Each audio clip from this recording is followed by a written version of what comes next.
ಅಲ್ಲಿ they have showed animal sentiment. Kannada ಚಿತ್ರದಲ್ಲಿ ಇನ್ನೊಂದು ಮುಖ್ಯವಾದ ಒಂದು ಪಾತ್ರ ಅಂತಾನೆ ಹೇಳಬೇಕು, ಅದು ಒಂದು ನಾಯಿಯ ಪಾತ್ರ.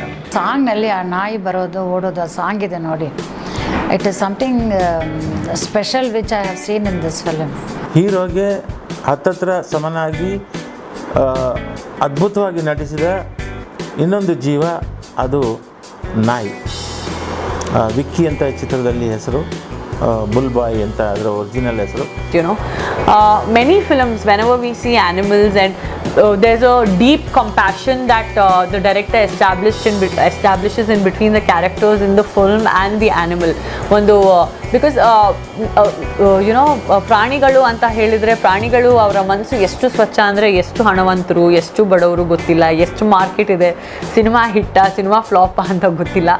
ಆ ಒಂದು ನಾಯಿ ಅಂತ ಏನು ಪ್ರಾಣಿ ಇರುತ್ತೋ ಅದು ಅದರ ಓನರಿಗೆ ಅದು ಹೋಲಿಸ್ಕೊಂಡ್ಬಿಟ್ರೆ ಅದು ಸಾಯೋ ತನಕ ಆ ಒಂದು ಅಟ್ಯಾಚ್ಮೆಂಟ್ನ ಯಾವಾಗಲೂ ಮರೆಯಲ್ಲ. And dogs are more faithful than human beings ಅಂತಲೂ ನಾವು ಈ ಒಂದು ತುಂಬಾ ಪಾಪ್ಯುಲರ್ ಆದ ಒಂದು ಡೈಲಾಗ್ ಕೇಳಿದ್ದೀವಿ ತುಂಬಾ ಸಲ ಜೀವನದಲ್ಲಿ. ಸೊ ಆ ಥರ ಒಂದು ಅದ್ಭುತವಾದ ಪರ್ಫಾರ್ಮೆನ್ಸ್ ಫ್ರಮ್ ಆ್ಯನ್ ಆ್ಯನಿಮಲ್ ಅವ್ರು ತೋರಿಸಿದ್ದಾರೆ. CGನಲ್ಲಿ ಮಳೆ ತಂದುಬಿಟ್ಟು ಆ್ಯನಿಮಲ್ನ ಆ್ಯಕ್ಟ್ ಮಾಡಿಸ್ದು, ಅದು ಇಟ್ಸ್ ಲೈಕ್ ಒಂಥರ ಅದು ಒಂದು ಕ್ಯಾರೆಕ್ಟರ್ ಜೊತೆನೆ, ಹೀರೋ ಜೊತೆನೆ ಹೋಗುತ್ತೆ.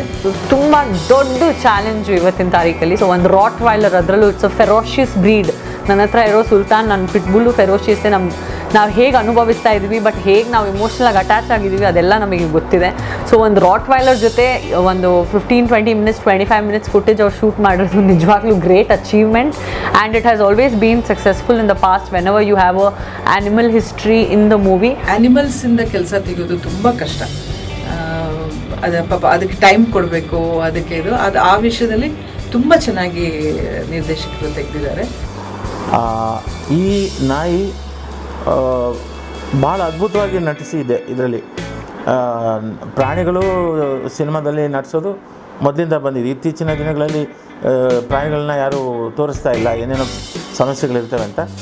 ಆದರೆ ಇದರಲ್ಲಿ ಈ ನಾಯಿ ತುಂಬ ಚೆನ್ನಾಗಿ ಆ್ಯಕ್ಟ್ ಮಾಡಿದೆ, ಒಂದು ಸಮರ್ಥವಾಗಿ ಅಭಿನಯಿಸಿದೆ. ಥಿಯೇಟರ್ನಲ್ಲಿ ನೀವು ನೋಡಬೇಕು ಅಂತ ಒಂದು ಆಸೆ ಬರುತ್ತೆ. ಫುಲ್ ಪಿಕ್ಚರ್ ನೋಡಿಲ್ಲ ಅಂದರೆ ಅಟ್ಲೀಸ್ಟ್ ಆ ಸೀನ್, ಆ ಮಳೆನಲ್ಲಿ ನಾಯಿ ಓಡ್ಕೊಂಡು ಬರೋದು, ಆ ಎಫೆಕ್ಟ್ಸು, ಆ ಬ್ಯಾಕ್ಗ್ರೌಂಡ್ ಮ್ಯೂಸಿಕ್ ಕೊಟ್ಟಿರೋದು ನೋಡಬೇಕಂತ ಆಸೆ ಇದೆ. Honey, I'm home.